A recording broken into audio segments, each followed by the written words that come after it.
बिहार के सभी future constables को मेरा प्यार भरा नमस्कार। तो कैसे हो आप लोग? आशा करता हूँ आप सभी स्वस्थ होंगे, मस्त होंगे। तो आज के इस वीडियो में हम चर्चा करने वाले हैं आपकी कांस्टेबल भर्ती 19,838 की जो हो चुकी है उसके बारे में। यानी आपने अपने पास रिटन एग्जाम पास करी, आप अपनी पीटी और पीएसटी में भी जा चुके हो, अब आपका डीवी हो चुका है। तो फिर मन में एक शंका आ रही है, मन में एक विचार है वो उमड़ रहा है कि मेरा चयन होगा कि नहीं होगा, यानी किस कट ऑफ पर, यानी कट ऑफ है वो संभावित कितनी रहने वाली है कि मेरा चयन हो जाएगा। तो आज के इस वीडियो में हम 5 से 7 मिनट के वीडियो में पूरा विश्लेषण करने वाले हैं कि आपकी कट ऑफ है वो कितनी रहने वाली है। तो ज़्यादा समय नहीं लेते, देखो हम चर्चा कर लेते हैं इस बारे में कि आपकी कट ऑफ है वो कितनी रहने वाली है। तो आपका जो रिटर्न हुआ था भाई, आपका जो रिटन एग्जाम हुआ था वो आप लोगों ने पास कर लिया भाई। अब रिटन एग्जाम में आपके पास क्या है, 100 अंक का था। अब ये रिटन एग्जाम की अगर मैं बात करूं तो इसमें आपके चाहे कितने भी अंक क्यों ना आए हो, ये आपकी फाइनल कट ऑफ में नहीं जुड़ने वाले हैं। यानी कहने का मतलब है अगर आपने 99 नंबर लाए थे यहाँ पे तो भी आपका जो अंक है वो नहीं जुड़ने वाले, और किसी ने 30 नंबर लाकर भी अपने पास वो पीटी और पीएसटी में शामिल हो गया तो उसके भी अपने पास क्या है जो अंक वो नहीं जुड़ने वाले हैं। तो ये केवल आपका इंट्रेंस एग्जाम था भाई, यानी ये केवल प्रवेश द्वार था आपके पास, क्या है किसके लिए, अपनी भर्ती के लिए। तो ये प्रवेश द्वार था जो आप लोगों ने पास कर लिया। इसके बाद में बात करते हैं कि आपके पास जो रिटन एग्जाम है इसमें जो भर्ती में पद आए थे, यानी भर्ती में जितने पद थे, जैसे 19,838 थे तो इसके 5 गुना आपके लिए पीईटी और पीएसटी के लिए बुलाए गए हैं भाई, पीएसटी के लिए बुलाए गए थे। अब ये इतने गए थे तो लगभग अगर अपन बात करें तो 1 लाख लोगों के आसपास है ना, 1 लाख लोगों के आसपास है, या कैंडिडेट के आसपास, मतलब उससे कमी है, लेकिन मैं बता रहा हूँ कि आसपास कैंडिडेट है वो पीटी और पीएसटी में शामिल हो गए थे। अब इसके बाद में बात करें तो इनके अपने पास क्या है, वहाँ पे इसके बाद में अपने पास 3 जो चरण थे जिसमें दौड़ थी। इसके बाद में अगर अपन बात करें तो गोला फेंक है वो इसमें आ गई थी, और इसके बाद में अपने पास ऊंची कूद है वो आ गई थी।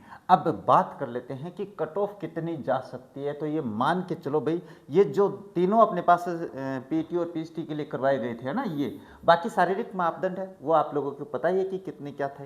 अब ये दौड़, गोला फेंक और ऊंची कूद, ये तीनों इतनी खतरनाक है कि इसमें अपने पास बच्चे हैं वो ज़्यादा जंप नहीं कर पाए हैं, ज़्यादा अंक नहीं ला पाए हैं। क्यों? देखो पहले आप पढ़ाई कर रहे होते हैं, पढ़ाई कर रहे होते हैं एक जगह बैठ के, तो आपका जो घुटना है ना ये, और आपकी जो जांघ है ये जवाब दे जाती है। देखो तो अपने पास 2 महीने नहीं मिलते हैं कि वो फिजिकल के लिए बुला लेते हैं, और आपके मन में ये रहता है कि फिजिकल हम एग्ज़ाम पास करने के बाद में करेंगे। तो यहाँ पे थोड़ी सी एक समस्या है, बाकी कोई कुछ और नहीं है। और पदों की संख्या देखिए तो ठीक है, अपनी पीछे वाली भर्ती देखिए 21,000 की शायद समथिंग थी वो, उसके अनुसार देखें तो पद ठीक ही है, ज़्यादा नहीं है। लेकिन कट ऑफ पे चले तो समस्या आ जाती है कि कट ऑफ कितनी रहेगी। तो आपको घबराने की आवश्यकता नहीं है, कट ऑफ इतनी हाई नहीं जाने वाली है भाई, ये कट ऑफ हाई नहीं जाएगी, ये कट ऑफ आपके पास बिल्कुल मध्यम स्तर पे रहने वाली है इन पदों की संख्या देखते हुए। तो इतना घबराने की आवश्यकता नहीं है। देखिए अगर मैं बात करूं अपने पास, सीधे कट ऑफ पे चलते हैं, बाकी इंतजार नहीं करते क्योंकि ये सारी प्रोसेस आपकी हो चुकी है। तो एक डाटा जो है वो मेरे पास आया है, उस डाटा के बारे में मैं छोटी छोटी सी बातें बता देता हूँ कि जो एक्सपेक्टेड कट ऑफ रहने वाली है। अगर मैं बताऊं तो आपके पास जनरल कैटेगरी का अगर कोई कैंडिडेट है, जनरल में अपने पास जो कैंडिडेट है, अगर उसके अपने पास कितने 66 से 72 अंक हो रहे हैं, मान के आपको अनुमान हो जाता है कि मैं इतनी मैंने दौड़ कर ली है, मैं इतनी दूर गोला फेंक चुका हूं और मेरा इतना है वो हाई जंप रहा है, तो आप अनुमान लगा लेते हो कि हाँ मेरे इतने अंक बन रहे हैं। वहीं अगर फीमेल की बात करें अपने अनरिजर्व्ड कैटेगरी में, तो अपने पास लगभग इतनी कट ऑफ रहने वाली है, 66 से 72, और मैक्सिमम महिलाओं की 76 ये अंक रहने वाले। इसके बीच में जो कैंडिडेट है वो लगभग सुरक्षित है। इसके बाद ओबीसी में आए तो 62 से 66 और 58 से 62 ये अपने पास पुरुषों के लिए और ये महिलाओं के लिए हो सकती है। इसके बाद ईबीसी की बताएं तो अपने पास 58 से 62 और 52 से 56 है, ये इस कैटेगरी में भी रह सकती है। EWS में बताएं तो ये रही आपके पास क्या है, 60 से 64 और 54 से 58 कैटेगरी अपने पास ये हो सकता है। यानी इस स्कोर पे आप मान सकते हो कि आपके सीने पर पुलिस की वृद्धि आ सकती है। ये ऐसे अंक है भाई। और SC कैटेगरी की बात करें तो 52 से 56 नंबर अगर आप लोग मान रहे हो कि मेरे इतने नंबर तो बन सकते हैं, क्योंकि अनुमान लगा लेता है कैंडिडेट अपने पास, तो ये जो नंबर है ये आपके सेफ जोन में आ जाते हैं।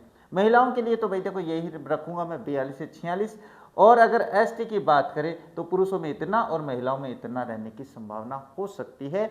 बाकी ये कोई आधिकारिक नहीं है, ऑफिशियल की तो वैसे भी नहीं आने वाली है, ऑफिशियल तो जारी नहीं होती है आपकी की, तो फिर ये केवल आपका सीधा रिजल्ट आएगा। और मुझे संभावना लगती है कि 2 जून के बाद में आपका रिजल्ट कभी भी आ सकता है, ये एक संभावना बताई जा रही है। क्योंकि मई में ये जो महीना चल रहा है, कैंडिडेट्स को जिनका DV नहीं हो पाया था उन्हीं को बुलाया गया है, और ये DV कंप्लीट होता ही लगभग आपका रिजल्ट है वो जारी कर दिया जाएगा। अगर आप लोगों ने ये अनुमान लगा लिया कि मेरा इतना स्कोर बन रहा है तो आप बिल्कुल सेफ जोन में हैं। अब इसके बारे में बाद में ये मत कह देना कि सर आपने कट ऑफ क्या बता दी, क्या रह गई है। ये केवल एक अनुमान होता है, किसी भी संस्था द्वारा जारी किया जा सकता है। ये बिल्कुल संभावित कट ऑफ जो होती है ना वही अपने पास, और लगभग यही मान के चलो इसके ऊपर 2 अंक या ज़्यादा 2 कम हो सकते हैं, इसके अलावा कोई बदलाव नहीं आने वाला है। तो अगर आप इस क्राइटेरिया को इस अपने पास रेंज में आ रहे हो तो मान के चल लेना कि आपके शरीर पर फ्यूचर में अपने पास वृद्धि आने वाली है। तो बस आज का ये वीडियो यहीं पे कंप्लीट करेंगे। अगर वीडियो पसंद आया है तो इसको लाइक और शेयर जरूर कर देना, और चैनल पे पहली बार आए हो तो चैनल को सब्सक्राइब कर बेल आइकन को ऑन रख लेना, ताकि मेरे वीडियोज़ के नोटिफिकेशन सबसे पहले आप लोगों के पास पहुंच जाए। तो बस इन्हीं शब्दों के साथ आज का ये वीडियो कंप्लीट कर देते हैं, मिलते हैं अपने नेक्स्ट वीडियो में। जय हिंद, जय भारत।